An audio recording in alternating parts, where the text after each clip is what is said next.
Hello and good morning, everyone, and thank you for joining us for another episode of the Jason's Take On. Today, we are talking about being customer-centric in 2021 and beyond. My name is Jason Whitehead, based here in Washington, D.C. I'm one of the co-hosts here, along with my other host. Jason, I'm going to go and say hello. I do. Good morning, good afternoon, everyone. I'm Jason Noble, based over here in London, in the UK. Awesome. Well, we're excited to have you back for this episode. And as always, you can check out our website, thejasonstakeon.com, or we have the Jason's Take On company page on LinkedIn. So please just give us a quick follow. And we'd love to hear what's of interest to you and any topics that you have. And as always, we also love to have great guests. So if you know of anyone who would be a great guest, or if you would like to join us, please come ahead and just contact us. We'd love to reach out and have a conversation with you. So to get started today, as we always like to start with a bold challenge question. And this week, we really want to challenge people around is think about what are the 3 specific things that you can do to help your organization be more customer-centric. So hopefully this conversation will give you a few ideas, and then we'll come back to that at the end. So Jason, to kick us off, what do we actually mean about when we say let's be more customer-centric? What does that look like to you? I think it's such a great question, Jason. I think I've always said you'd never get an organization that would say they're not customer-centric. Right. But I think there's absolutely been a shift over recent years to be more customer-centric. And something I've always said about all the roles I've done with the companies I've worked for and help is I'm there to help organizations be more customer-centric. Mm-hmm. And for me, one of the critical things about being customer-centric is being able to respond to changes at your customer.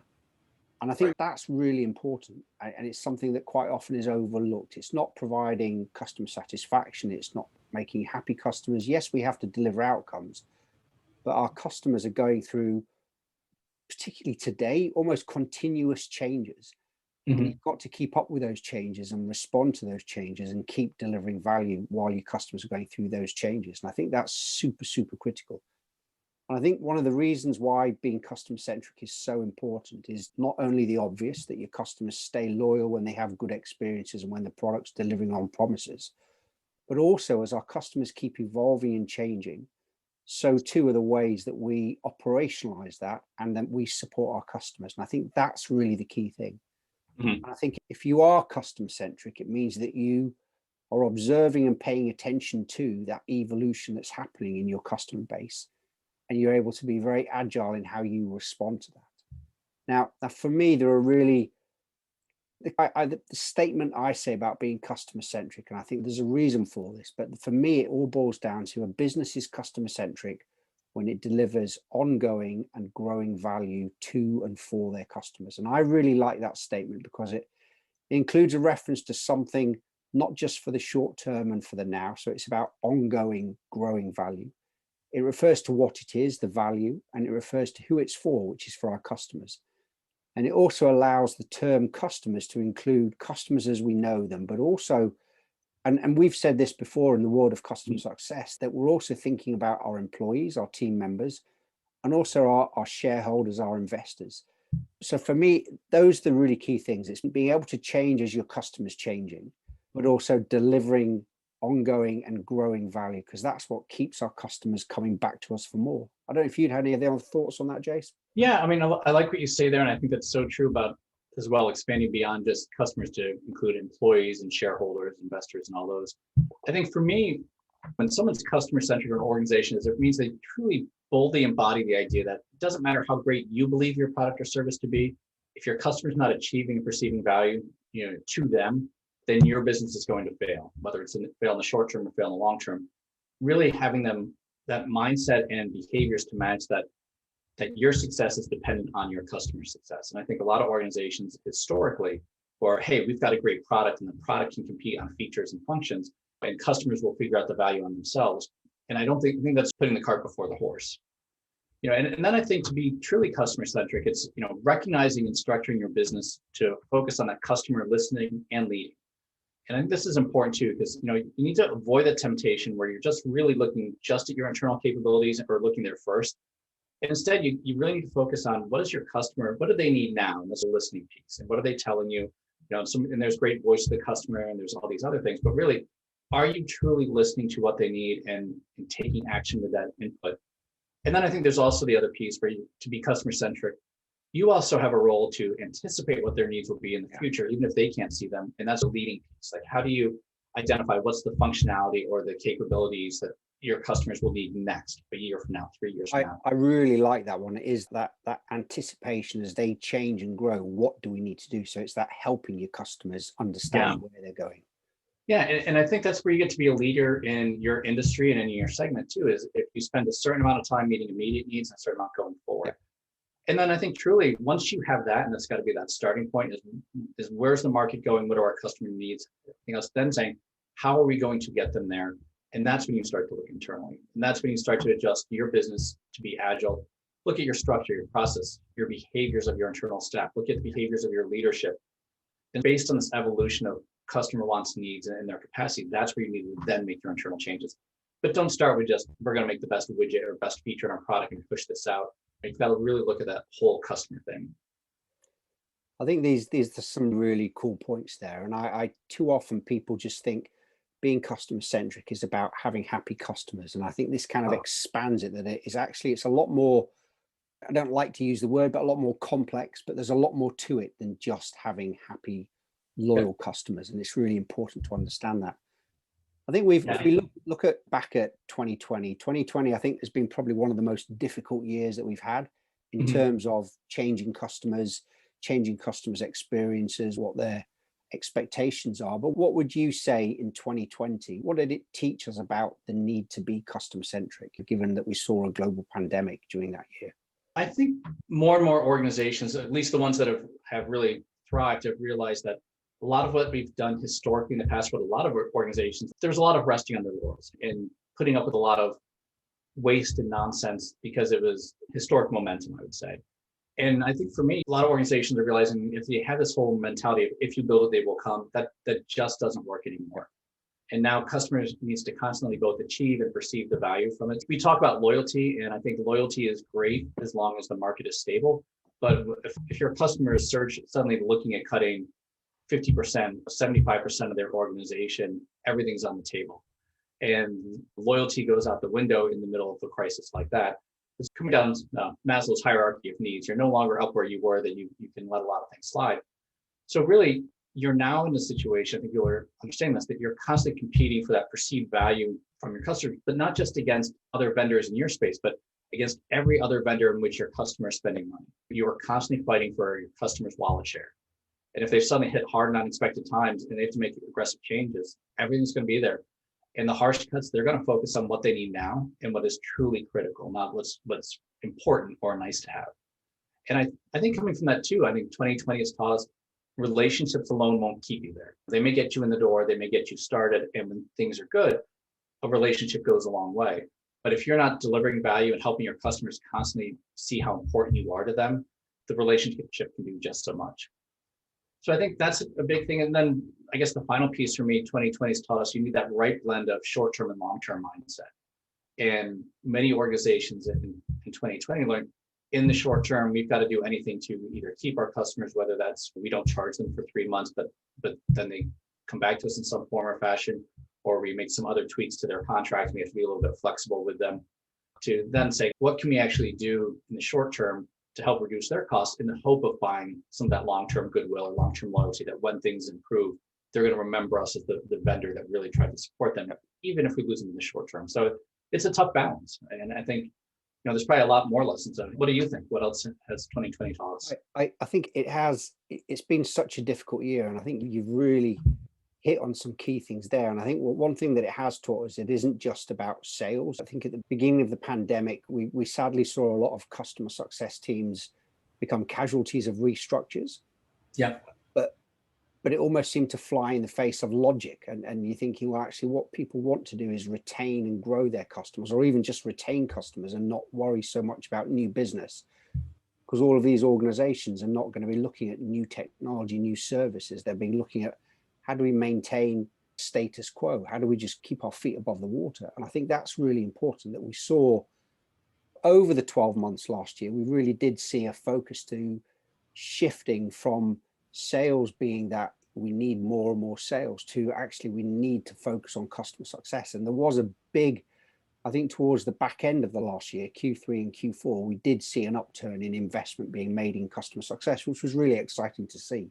Yep. And I think, like you say, it is that blend between short-term, long-term, and even mid-term. And it isn't what do customers want immediately, given that they're in the middle of a pandemic, how can we help them, versus what do they want long-term. A couple of other things that I come to mind for me. One, it is a global pandemic. We're in a current situation, we're still in it. We're in lockdown number 3 here in the UK, but we have fast changing circumstances that are affecting pretty much every single company out there, some very differently to others.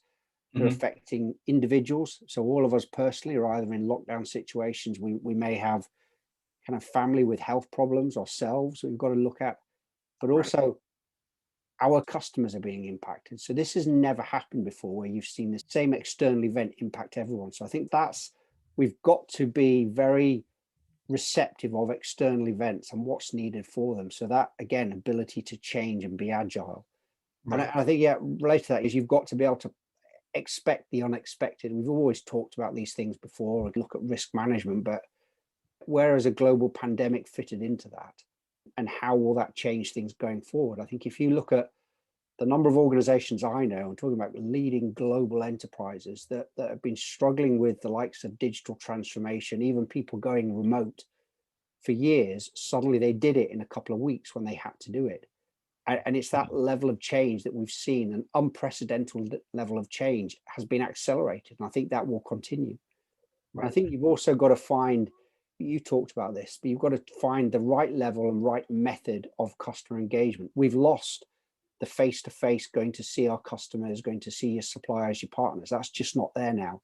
So video conferencing, Zoom and Teams are absolutely have an impact, but it isn't just about that. It doesn't work for everybody. And I think one thing that I've seen a lot more of is more phone calls. And really, I don't think you can underestimate the value of picking up the phone and having a conversation with somebody. And I think you do get more out of that than a video conference. And I think we're going to see more and more of that trend continuing. I think you're so right there about changing customer engagement. And I think one of the things 2020 has taught us is the need to quickly recognize that we can't just do what we know how to do anymore. We can't just try and figure out how we do more one to many and do the same. No, let's tweak our messaging. Let's do this. Let's do that. But really get creative about how we're going to help our customers achieve value. And to your point, how they're going to how we help them help their customers.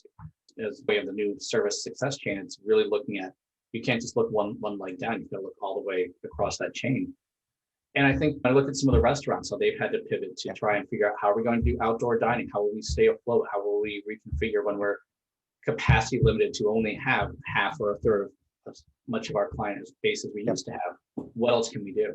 And when this first came out, there were also like micro distilleries over here in the US that were suddenly making hand sanitizer because they could tweak out some of the ingredients and they could come up with a new product line when there was a huge gap in the market. And now things have caught up.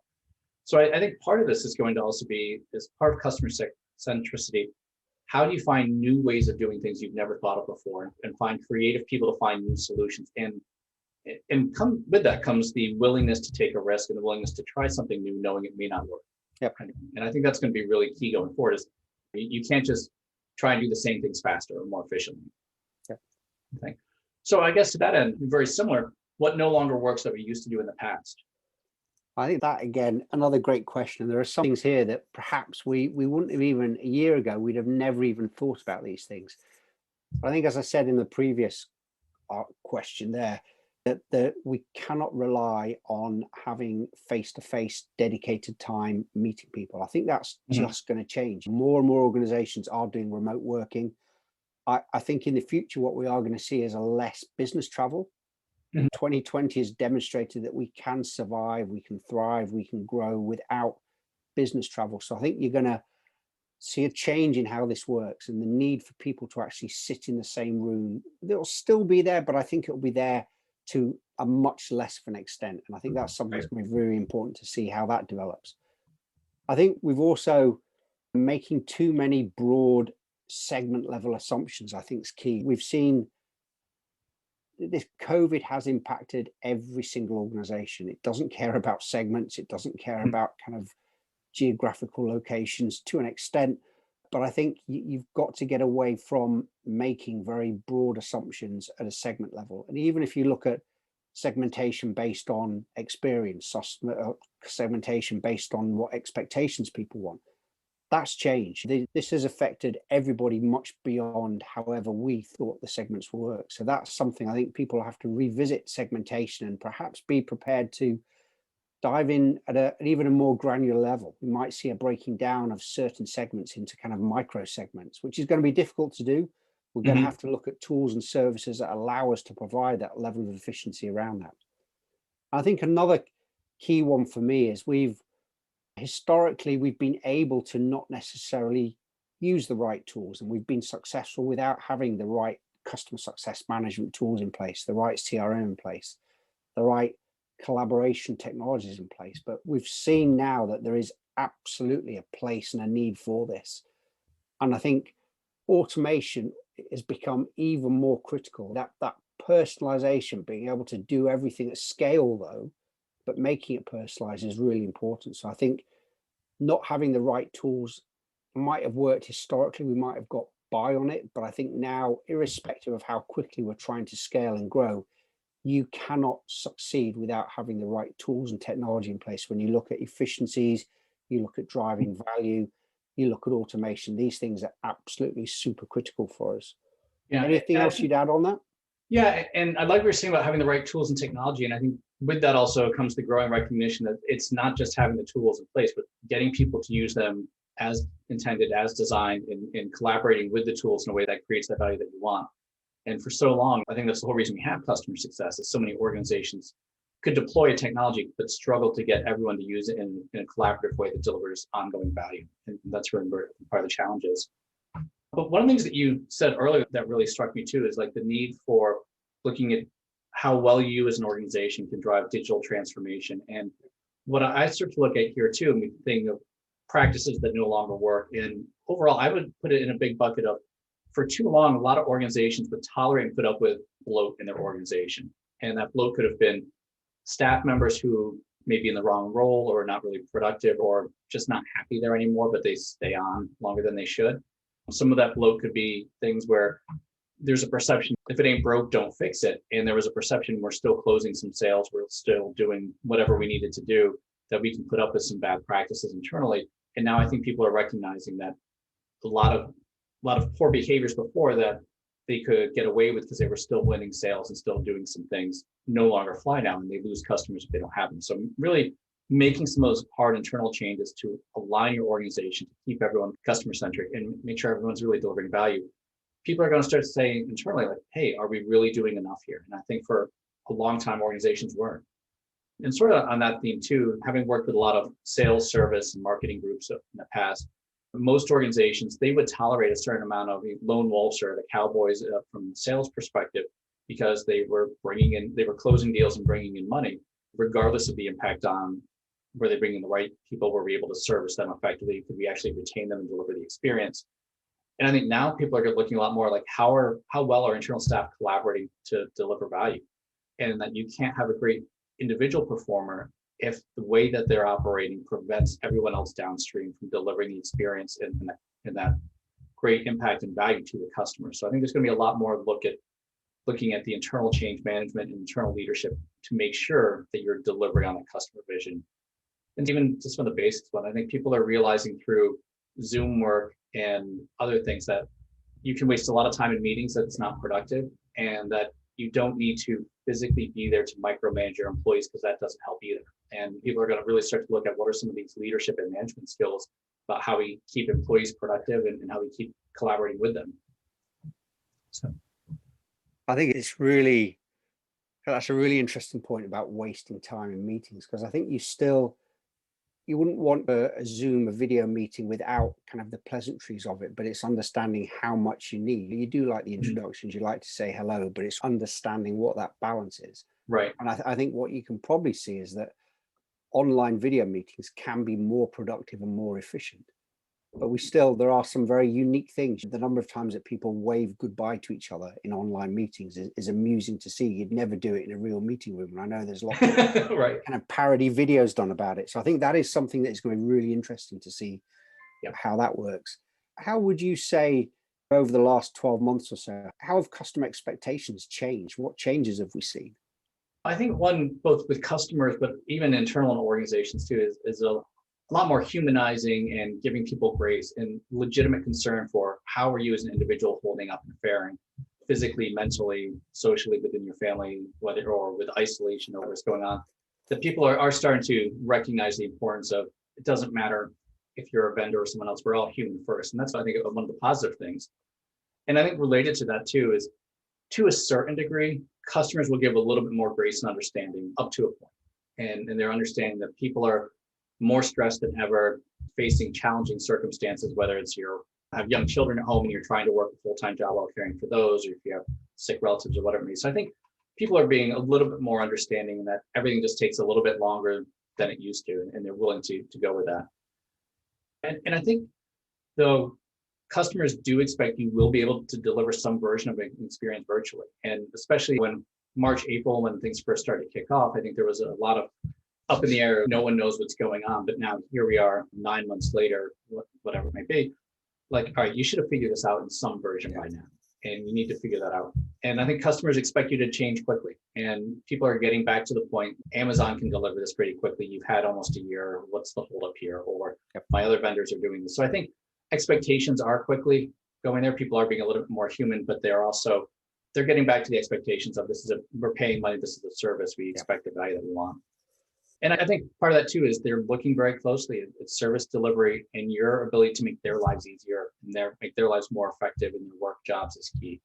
And they're recognizing, especially from a customer success perspective, a lot of different vendors bring many different things to the customer success party. Not all of them are great. Not all of them are adding the value that as a customer they may need as an individual. So they're taking a really close look at, what is this holistic experience, product plus service plus customer success, and are they getting what they need?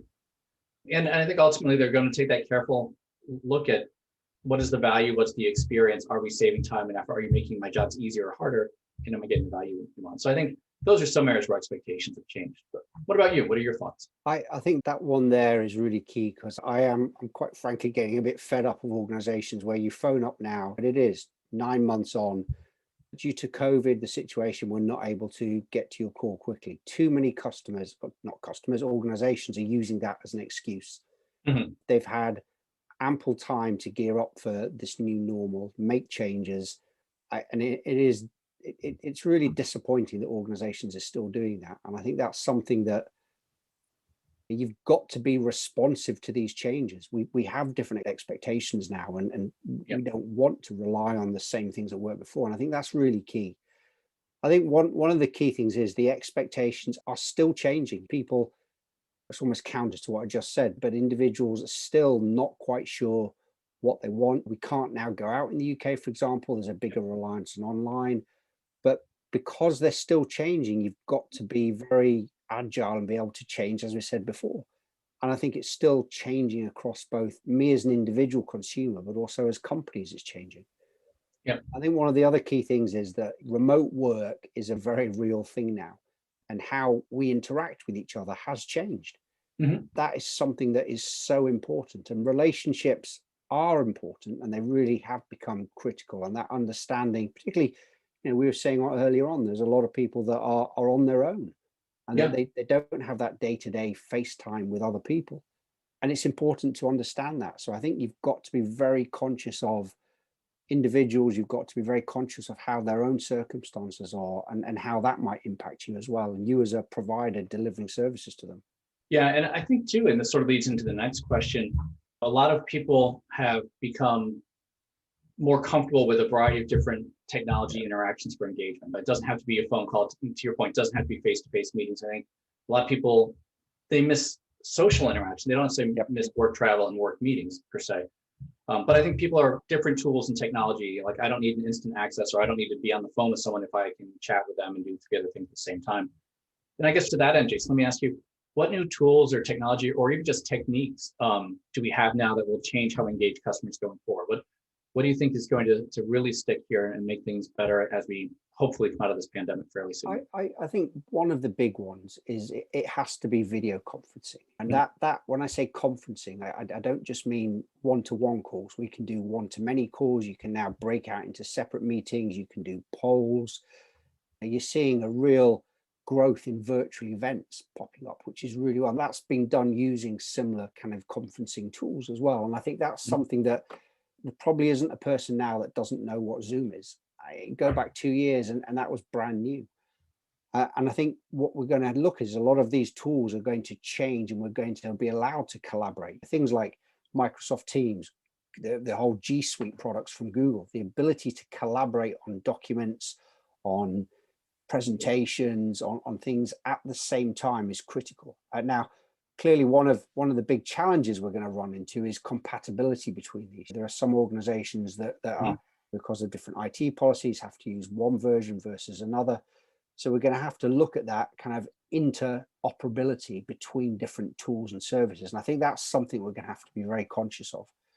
I think something for me that we're going to have to really look at closely is workflow tools. So making sure that we've got the right level of workflow automation, process documentation, understanding how things go from step A to step B to step C, and how that goes from kind of raw product to delivering something from a customer. So that kind of visualization of your workflow is going to be really important.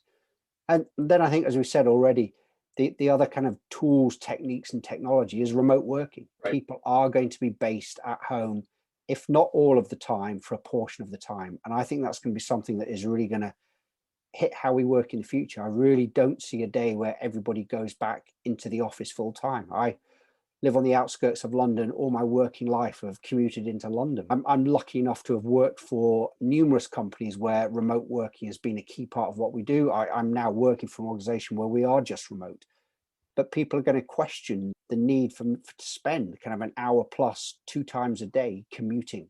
You don't want to do it. So remote working and how I can get access to all the tools I need through a web browser is really important. And I think that's something that we're going to see a lot of organizations push. If you look at the likes of Salesforce, ServiceNow, Gainsight, these are all tools that work fully through your web browser. So we're going to see a bigger prominence of those coming. I think there's going to be a lot of challenges that IT departments have as to how you manage these. So I think they're a couple of the ones that I'd have. Yeah, and I like what you're saying about the video conferencing too. And I think taking that another step forward, I'm seeing an increase in almost using video and audio to do asynchronous relationship building. And by that, I send that 1-minute dub video or something to one customer or to 5 customers. And sometimes you personalize it, sometimes you don't. But letting your customers see your face, hear your voice before they get on a call with you puts them a little bit more at ease. They know what to expect. Making sure that people are looking at your LinkedIn profile to understand sort of your background and experience that you're coming. What are you bringing to the party? And I'm sure you've seen this, Jason, where you'll meet someone new or they'll reach out to you, jump on a networking call or a business call, like, oh, I heard the Jasons. I really like what you said here. They feel a little bit more at ease because they've heard our voice. They know what we talk about. And it just makes it a little bit easier. So relationships don't have to be built in real time like that. I think more and more organizations are going to look to that. And then I think there's also changes in technique. And to that point, using micro engagement too, the very short video clip just in time, whether it's just in time onboarding videos, whether it's other things like that. I think that's going to go a long way to say, what can we give people in small doses that they can take and consume in a 5-minute interval or a 10-minute interval max between other things so that they can check off their plate or just get a little bit more comfort here. And I think that's going to make a big difference. From an organizational perspective and a customer success, we've talked about this for a while, but more and more as we're training teams and we're working with different teams, they're still skipping over some of the critical pieces early in the relationship of helping your customer to truly define what a success and what's it look like in the short term and in the long term. And then also helping your customer map out what are the steps that they and you need to take to achieve success together, the mutual success piece. And for so long, it's been, here's the technology, here's how you navigate the system, here's what you need to do. But they're not talking around some of the change management aspects and the adoption aspects that are absolutely critical. And more customers or CS folks are realizing our customers don't know how to do this on their own. They don't have that capacity. We need to guide them through these conversations because otherwise they're just not going to get there. And we've seen it historically where they haven't on their own. Let's change about that. And related to that as well too, increasingly as you talk about the reliance on technology, especially collaboration tools and things like that, having a great collaboration tool, and as you've seen the teams and other things, many of them have so much flexibility that you need to actually have discussions and make agreements of, okay, how are we going to use the tool to make sure we both know where stuff's going to be, how it's going to be labeled, when we find it, who's included in it. Just a basic collaboration process that people should have been defining all along, but often was skipped. They're like, oh, we'll just find it in the tool, and then they look and it's in the wrong place or it's named the wrong thing and they can't find it. And that's actually something that we teach in some of our training classes is our go slow to go fast approach, which is invest a little bit of time from a technique perspective. How are we going to collaborate? How are we going to work together to make sure you get the outcomes that you want and to make sure that you have the experience that you want and get those agreements right up front? Because otherwise you're always behind the eight ball. I think that's some really key things there. And I think it has last year's just been so different for a lot of people and not what their plans were, expectations were. And it's required people to think very differently about this. Mm-hmm. I think let me ask the last question to you, Jace. What do you think we're going to need to do differently as we move forward? And where do we start and what's the biggest priority? We've talked about a lot of things have changed, but how do we start things off?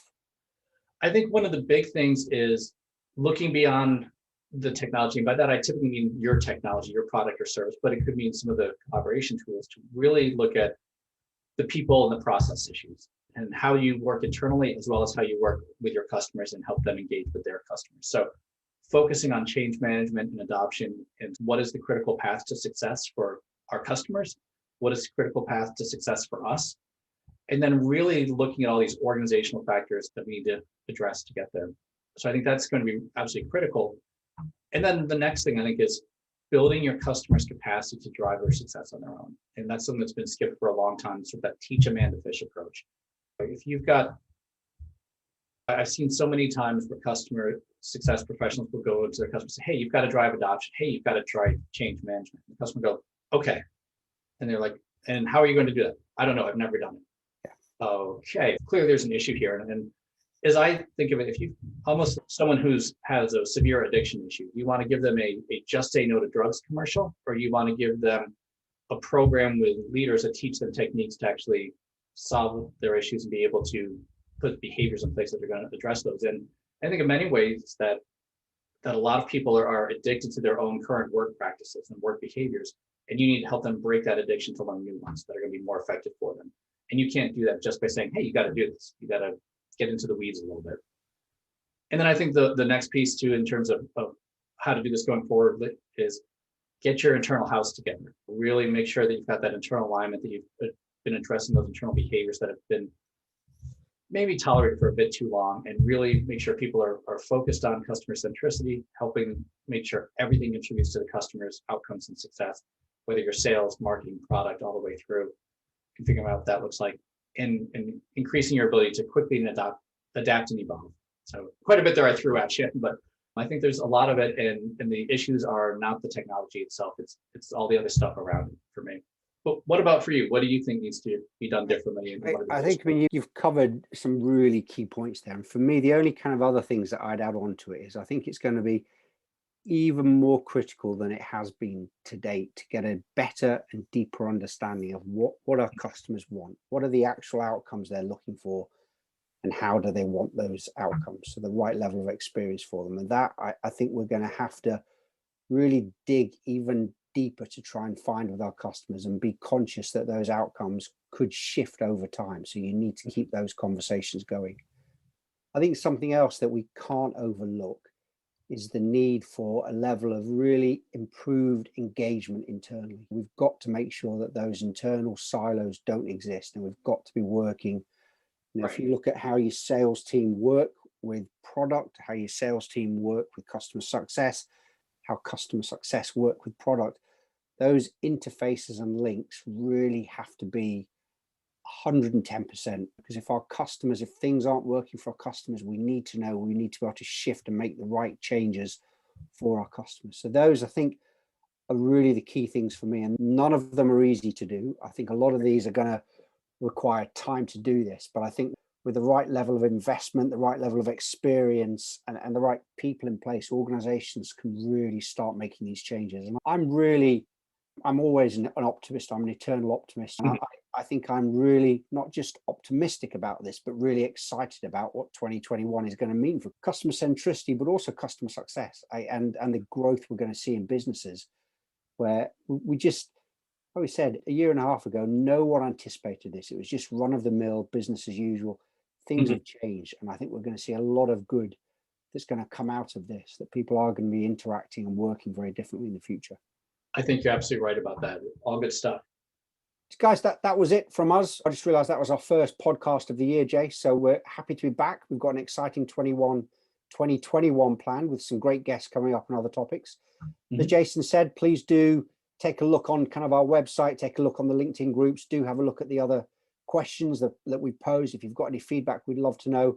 As ever, what we always like to do is do a bold recap. So the bold question that we posed at the beginning was, what are 3 specific things that you can do to help your organization be more customer centric? So have a think, do let us know, share your feedback. We'd love to hear it. But a big thank you from me, Jason Noble, based over here in London. And thank you from me, Jason Whitehead, based over here in Washington, D.C. Have a great day, everyone. Take care.